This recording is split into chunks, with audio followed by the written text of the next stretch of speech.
Good morning. I am glad to be here with you all as we celebrate Juneteenth alongside our Director of Recreation and Parks, Reggie Moore.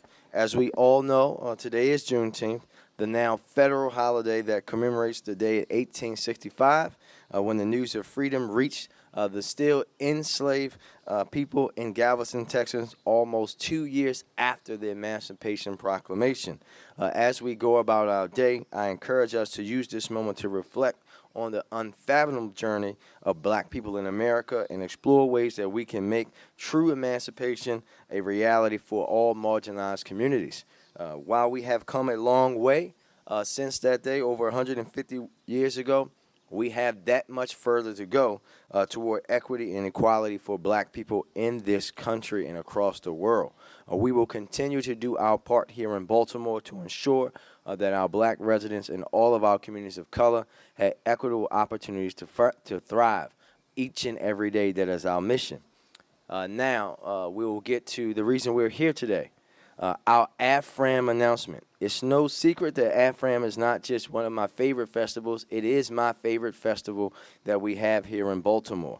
And while I know this year, again, will look a little different, I am still excited to join our residents in the festivities. AFRAM is a decades-long Baltimore tradition celebrating black culture, and it's one of the largest African-American festivals on the East Coast. Today, I have the pleasure of announcing our musical lineup this year which includes National Wonderful Talent, which will include on August the 21st, Mooski, Wale and Busta Rhymes, and Smokey Norfolk, Marsha Ambrosius, and Shaka Khan, the wonderful, beautiful, great Shaka Khan on August the 22nd. However, in addition to announcing today's wonderful lineup, I want the entire city of Baltimore, the region, and the nation to know that beginning next year, we will hold AFRAM on Juneteenth weekend forever. That's where AFRAM will be, on Juneteenth weekend, so that we will celebrate black culture here today in Baltimore, in the region, in the world, while honoring our history and showing how far we have come each and every year. So without further ado, I will turn it over to Director Moore, who will give more information about AFRAM this year. Mr. Director? Thank you, Mr. Mayor. Again, wow, that is an announcement. So excited to be here today with the mayor as we announce the national talent lineup for AFRAM 2021. As we spoke about earlier on when we announced that we were hosting AFRAM 2021, it's going to be more of a hybrid experience. AFRAM will start on Monday, August 15th, with the culminating events of the National Talent and Concert being virtually on August 21st and 22nd. But throughout the week of August 15th, we as a city will be highlighting various businesses throughout the city. Also will be some in-person events that will be announced at a later date. So what I want to encourage everyone is to visit aframbaltimore.com for more information about lineups, schedules, where you can join in on these different activations throughout the city. And there's some more announcements, some engagement with the mayor that will be announced later, but we'll hold that until a later date. Additionally, I want to highlight another step. Starting June 25th, volunteers, vendors, as well as local talent, there will be applications online at aframbaltimore.com. I encourage you to go to the site, fill out your application so that you can be part of this year's AFRAM. And what better way than today to announce that AFRAM 2022, when we're back in person, will be on Juneteenth weekend at the historic Druid Hill Park. So, Mayor, thank you for that announcement. Thank you for your partnership and collaboration as we continue to bring festive opportunities back for the residents of Baltimore. Thank you.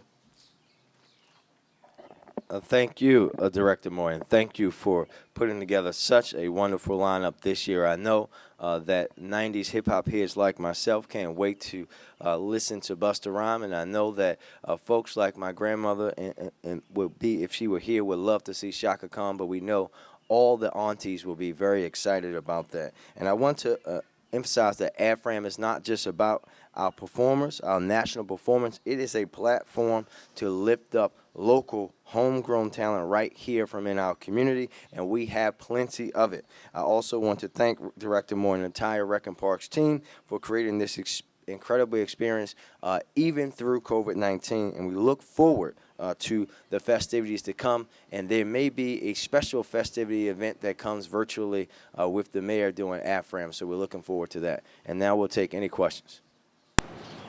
Mayor, my question had how excited are all of you guys about moving AFRAM to Juneteenth?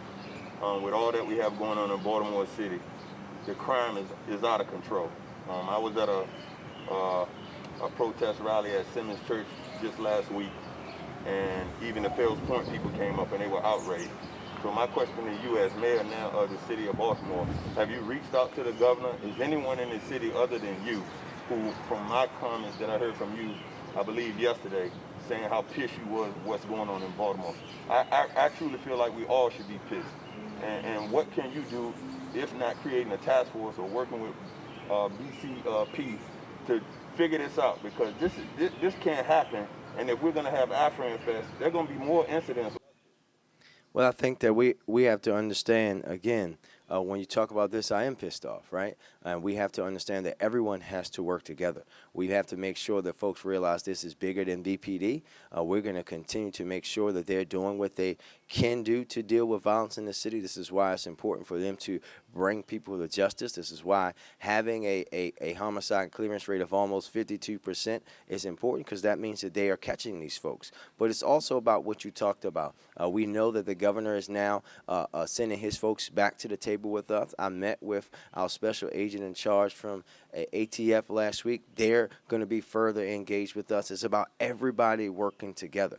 But it's also about how we as a community will hold ourselves responsible as well. Because when people are shooting our friends, our sisters, our mothers, our daughters, our brothers, our grandfathers in the city, we can't just allow those folks to come home and sleep on our couch. We have to be able to love them enough to say, you have to be accountable for your action. We also have to all do a much better job of how we invest in our young people, showing them that there's a different way to resolve their conflict, because some of the stupid, petty stuff that people die over in the city of Baltimore should not be happening. These things should not happen ever. And we have to understand that it's no longer going to be just about one agency, one person, one elected official. It's going to be about all of us. I'm going to do my part each and every day. I'm going to push my folks to do their part each and every day. We need everyone to operate that way. And my next question to you is, we have all of these politicians in Annapolis, but why are they not here in Baltimore City with crime? See, they always talk about the negative aspects of what's going on here in Baltimore, and now I'm to the point where I'm tired of being silent. I'm a veteran.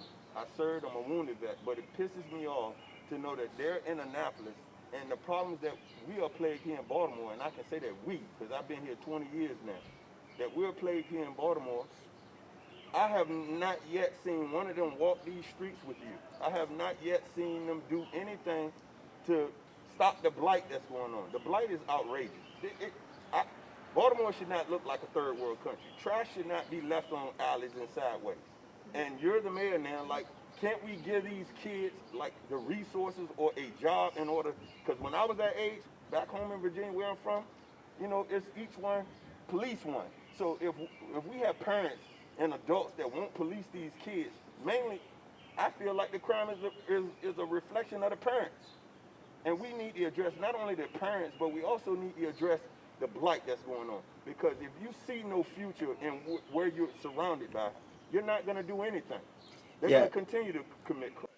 I think it's what you're talking about is the system of accountability and involvement from everyone, right? And I know our local state elected officials here, Senator Hayes and Delegate Ampry and Delegate Wells were with me the other day in Mondawmin. They're continuing to work here. We have to continue to press upon other folks in Annapolis, as we have, to see Baltimore as the city, as Maryland City, but it's also about what you talk about with that community involved. We know that, for example, this year, every single young person that applied for YouthWorks has a job. We know that there are community leaders around the city that are doing what we call cleaning course, where they're paying young people to clean up. We have to expand that and provide those opportunities while also holding people accountable. Thank you.